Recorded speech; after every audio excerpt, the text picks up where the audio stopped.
હું મંગલુભાઈ ભગત, સુરેન્દ્રનગર જિલ્લા કોંગ્રેસ ઉપપ્રમુખ। અત્યારે આપણે ખોડિયારની પાછળ વોર્ડ નંબર 100 ની અંદર ઉભા છીએ।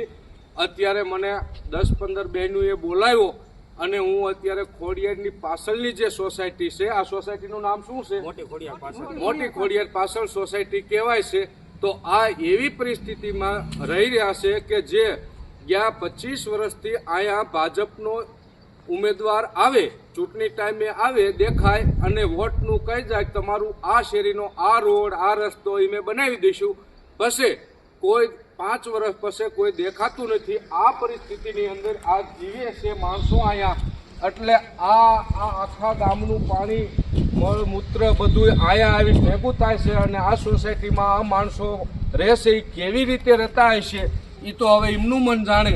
આ સોસાયટીની અંદર લગભગ 20 વર્ષથી માણસો રહેશે, હજી નળ કનેક્શન પણ નથી અને અહીંયા કોઈ પાણી આવતું નથી, કોઈ રોડ રસ્તાના ઠેકાણા નથી।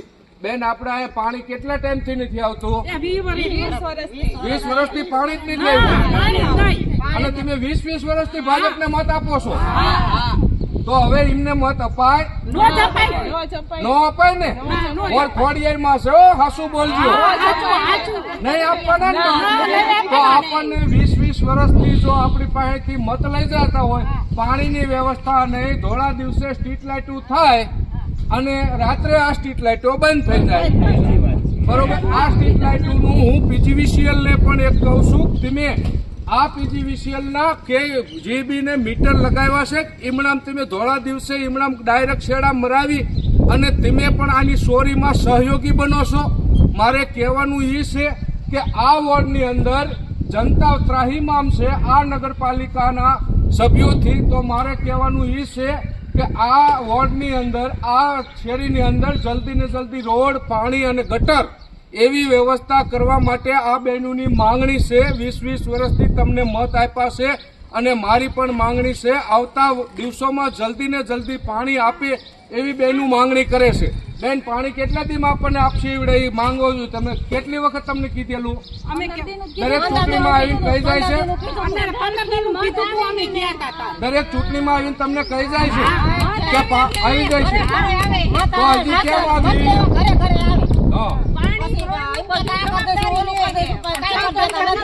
જવાબદારી લે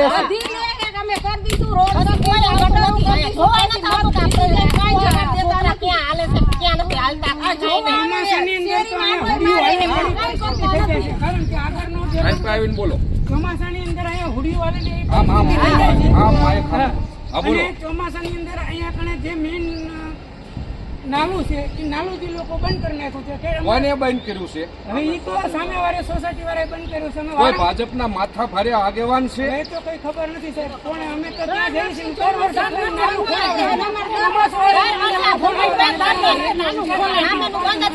અત્યારે અહીંયા 5 બંધ કરી દીધેલા છે। 4 વર્ષથી લોકોને ચોમાસું આવે ત્યારે ખોલાઈ નાખે, અહીંયા પાઇપ નાખતા નથી। આપણને આ વખતેની ચૂંટણીમાં કોને કોને આયા આપણને વચન દેવા આવ્યા હતા? વદુભા આવ્યા હતા, વદુભા પોતે આવ્યા હતા, મીટિંગે કરી હતી, એને કીધું હતું આમ જોઈને બોલો કે અમે અહીંયા રોડ બનાવી દઈશું, ગટર બનાવી દઈશું, પણ કઈ વસ્તુ થતી નથી। આવી લઈ જાય મત લઈ જાય, નગરપાલિકામાં જાય તો એમ કે વેરો ભરો, તો વેરા ભરી તો વેરા લેશે જ નહીં। બરોબર, વેરા લેતા હોય તો એમને કામ તો કરવું જોઈએ ને। જો આપણી પાસેથી દર 3 મહિને વેરો લઈ જતી હોય નગરપાલિકા અને 20 વર્ષ સુધી અહીંયા પાણી, ગટર, ભૂગર્ભ, સ્ટ્રીટ લાઇટ ની વ્યવસ્થા ન હોય તો આવડા અને આપણે શું બીજું તો કેવું, પણ મારું કહેવાનું એ છે કે જલ્દી ને જલ્દી એવી વ્યવસ્થા થાય કે આ વોર્ડની અંદર, આ શેરીની અંદર, આ વિસ્તારની અંદર જલ્દી ને જલ્દી પાણી આપો, સ્ટ્રીટ લાઇટો આપો અને આ રોડ એક પણ હું આ હોરો આવ્યો એક પણ ઠેકાણે રોડ નથી, કાસા રસ્તા છે।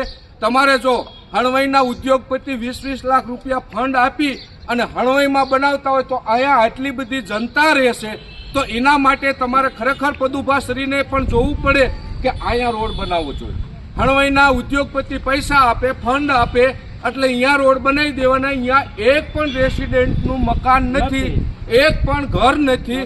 અહીંયા ઉદ્યોગપતિને જો તમારે નગરપાલિકાના ખર્ચે રોડ બનાવી દેતા હોય તો આ જનતાએ તમને વોટ આપ્યા છે, તમે આનું શું લેવા ખરાબ કરો છો એવું મારું કહેવાનું છે. એટલે જલ્દી ને જલ્દી આ વિસ્તારમાં રોડની વ્યવસ્થા કરો એવી માંગણી અને આ બધાની લાગણી છે. જય હિન્દ, જય ભારત.